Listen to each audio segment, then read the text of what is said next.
আমি এখান থেকে বোর্ডে বাহ্যিক দৃষ্টিতে ফেল করছি। আমার আরেকটা দাবি, তারেক রহমান সাহেব প্রধানমন্ত্রী, এটাতে পাস করছি না ফেল করছি? যে এখন দেশের প্রধানমন্ত্রী হয়েছে কেডা? তারেক রহমান সাহেব। সরাইল আশুগঞ্জটা বাদ দিয়া,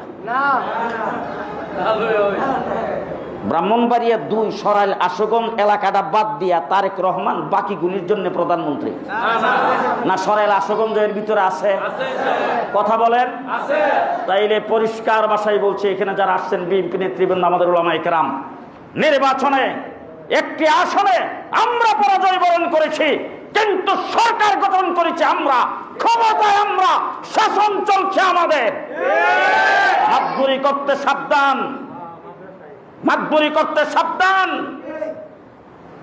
পরিষ্কার ভাষায় বলতে চাই, বিএনপির বাইরে এখানে একবারে তৃণমূল পর্যন্ত আপনার চাইতে আপনি একজন কর্মী। আমার আনোয়ার ভাই তো সাবেক উপজেলার সেক্রেটারি, বর্তমান জেলা কমিটির সদস্য। তিনি হাজার হাজার লোকের উস্তাদ। সরাইলে তিনি উইরে আইসা জুড়ে বসে নাই। পরিষ্কার ভাষায় বলছি, নির্বাচনে কিভাবে ফাঁস হয়েছেন সেটাও জানি, সেটাও জানি।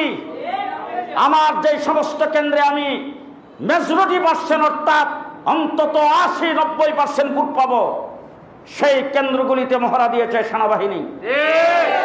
মসজিদে দাঁড়িয়ে বলছি, আজকে আমার চরচারতলা, আমার সোহাগপুর, আমার সেই বিজয়নগর, সেই বুদন্তি, আমার রয়্যাল পাকশি বলে ডিসি সাহেবের পক্ষ থেকে আমাকে একটি মোটরসাইকেল দিয়েছিলেন। সেখানে ইউনিয়নগুলি ঘুরে ঘুরে দেখার জন্য আমার প্রতিনিধি হিসাবে সেই লোকটাকে 4-5 ঘন্টা মোটরসাইকেল সহ আটকে রেখেছেন। তার যে ফাঁস করা কাগজ আছে, সেই কাগজটা দেখতেও চান নাই। তারপরে তাকে ম্যাজিস্ট্রেটের মাধ্যমে 2000 টাকা জরিমানা করে সেখান থেকে ছাড়ছেন, সম্পূর্ণ অবৈধভাবে। ডিসি সাহেবকে ফোন দেওয়ার পরে ডিসি সাহেব বলছেন, না হুজুর, এটা হতে পারে না, আমি লিখিত কাগজ দিয়েছি, কাগজের ডকুমেন্টস আমার কাছে আছে। এই ধরনের পক্ষপাতিত্ব করে এরপরে প্রশাসন ম্যাজিস্ট্রেটকে বৃদ্ধাঙ্গুল দেখাইছিল। দেখাইবার পরে প্রশাসন একটু নৈরাচরে বসছিলেন। 2 দিন পরেই দেখি, বাহ, এখন দি সব নড়াচড়া বন্ধ হয়ে গেছে। পুরা ইলেকশন পিরিয়ডে নির্বাচনী আচরণবিধি পদে পদে লঙ্ঘন করেছেন, কিন্তু প্রশাসনকে জানাইবার পরও কোনো অ্যাকশনে যায় নাই।